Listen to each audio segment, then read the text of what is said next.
So guys, in the previous video we have been discussed about the malaria life cycle. So in that case we have been discussed all these things like the about the what is going to happen when we got a bite from the infectious adult anopheles mosquito. So what is going to release is like sporozoites within the human liver.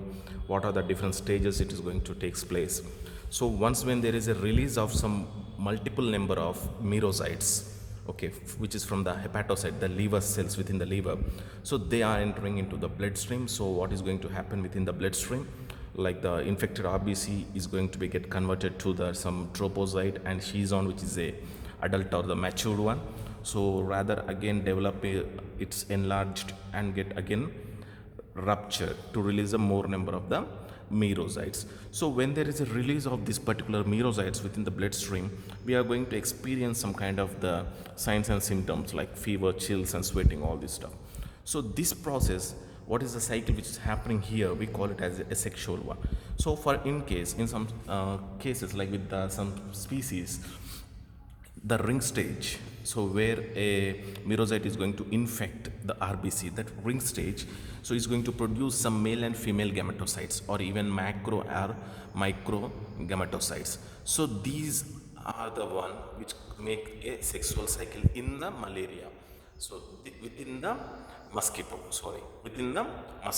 so the male and female gametocytes, when a healthy mosquito is going to feed on our blood, then these are going to be get entered into the healthy mosquito. So then there all the stuff is going to take place again. It's going to convert into the zygote, ookinete and oocyte, and then release the sporozoites. So these sporozoites are nothing but which, when these again mosquito is going to feed on another human person, then these are going to be get released into the bloodstream. Okay, so this is for all the just a recap, and now we will be discussing about the pathogenesis. So that means what is going to happen when there is a release of all this kind of stuff. So what happens is normally, so when there is a all these things are going to happen, some invaders, so our human system, the human immunosystem is going to sense all those stuff and recognize the changes happening, and then they comes to fight against these invaders. So normally here in this case we have some macrophages. So this is a macrophage, so with the nucleus. Okay, so these are the helper cells, so which come and fight against the our invaders, so that we will be get protected. So these macrophages, so what happens when they are with this type of the infectious rbc, so they get phagocyte. Okay, so they get phagocyte, they get phagocyte phagocyte. So nothing but making that infected rbc. Okay, so this is the infected rbc with these merozoites, so it will be get phagocyte. So they will be making a capsule formation, just like some vesicle formation. So they keep on eating all those stuff and cause a destruction. Okay, so what is going to happen, these macrophages upon phagocyting these rbc, so they are destructing along with the infectious one, that means with the merozoites, they are also causing the destruction or decrease in the levels of the rbc. Okay, so this is going to happen. Okay, so why there is a decrease in rbc? Because these macrophages are fighting against the infected rbc. So infected rbc means which is having some sporozoites, they are taking up the complete rbc in the form of phagocytosis, that is some capsulation formation. So during that process, this macrophage will eat up all the things which are going to be within the phagocyte. So in that case we get a decreased amount of the rbc in our blood circulation, so which may lead to anemia.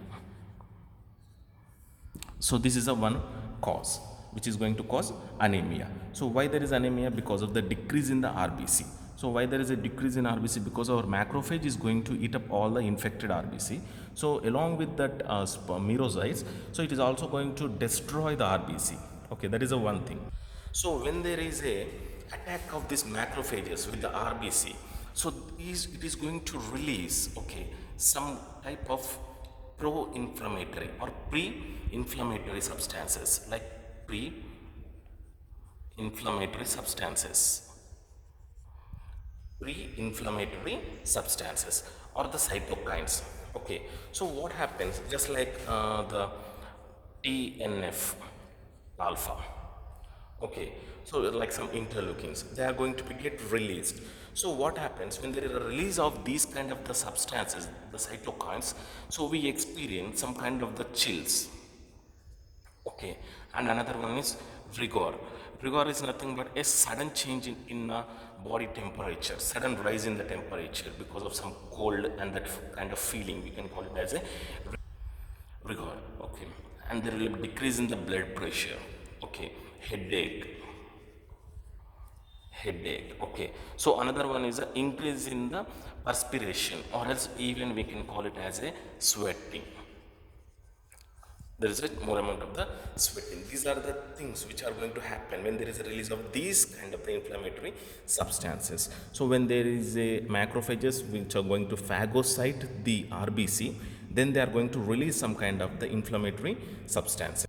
So these are the things which we can see in the pathogenesis part. The first one is like the anemia, and the second one is the release of this pre-inflammatory substances. Okay, so coming to the next one, because this is going to happen within the bloodstream. Okay, so what are the things we can see in the bloodstream? So assume this is like some kind of a capillaries. Okay, some blood vessels, the small blood vessels. Okay, so in the blood circulation, so for example, this is a RBC with a infected RBC, like some merocytes are going to present. So when there is a attack of those some kind of the merocytes, okay, so within the RBC, so there will be development of some surface proteins onto it.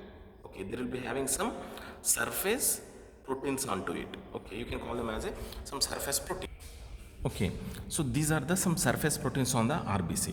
So again, along with that things, so as we said, like when there is a release of this phagocytosis, there will be release of some pre-inflammatory substances like TNF alpha and some interleukins. So when there is a release of those particular things, so they are going to have some special things, like they have some adherent substances, addition molecules. We can call them as a addition molecules, which are going to be endothelial cells are going to have some addition molecules are going to be activated with the help of these pre-inflammatory substances. So there will be more amount of these things. So which is nothing but, for example, these are nothing but like CD36.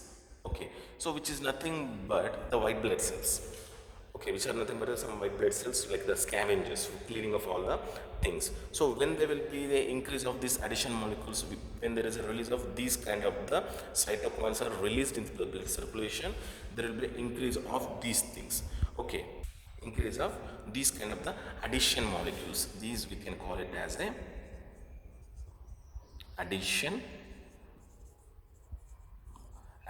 molecules, which is nothing but like some sticking substances. Like whenever when, for example, when the RBC is coming to us, it is going to be get incorporated within these addition molecules. Okay, so when there is a more amount of increase of these addition molecules within the endothelial lining of a blood capillaries, it is going to increase the vascular permeability.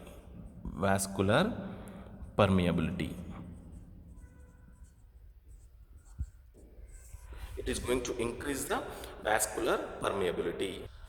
So one thing, whenever there is a infection to the RBC, is got infected or with the incorporated with some merocyte, it got some surface proteins onto it, and when there is a release of these pre-inflammatory substances, we will be having the increase in the addition molecules onto the endothelial lining of blood capillaries. Okay, so we will be seeing what happens. So first thing, we will be seeing what happens within the brain. Okay, because it is also supplied with some of these blood vessels, blood capillaries. So in case of the brain, so whenever these type of RBC, okay, with some these kind of molecules like surface proteins will come and stick onto these addition molecules. Okay, so they will come and stick here. Okay, they come and they get bind up here. Okay, so which causes the obstruction, which causes the obstruction, or simply we can say it is going to release or activate the thrombin, which is going to activate the thrombin. So that means a thrombin is going to get activated whenever these surface proteins of this RBC comes and bind with this type of the addition molecules. So for likely we can call them as a CD36 type, which is nothing but the white blood cells type. So which is going to have some activation of the thrombin, which is nothing but a clot. A clot we are going to see. So whenever there is this thing happening within the brain, is going to cause the obstruction of the blood flow, obstruction for the blood flow. Okay, and next one is the swelling, or even we can call it as some inflammation. Why? Because when there is an increase of those things, we will be having the vascular permeability, which causes the swelling of the endothelial lining. This we can even call it as a cerebral malaria. Cerebral malaria, which is a fatal, severe one. These are the complications we can see within the brain. One is the obstruction for the blood flow, and because of those all these things, there will be increase in the vascular permeability, which is going to cause the inflammation or swelling of the lining, and finally leading with the cerebral malaria, which is a fatal one. And the next one for the tissues. And for the tissues also the same thing. The same tissue inflammation is we can notice because of the more amount of the addition molecules. We can see the tissue inflammation.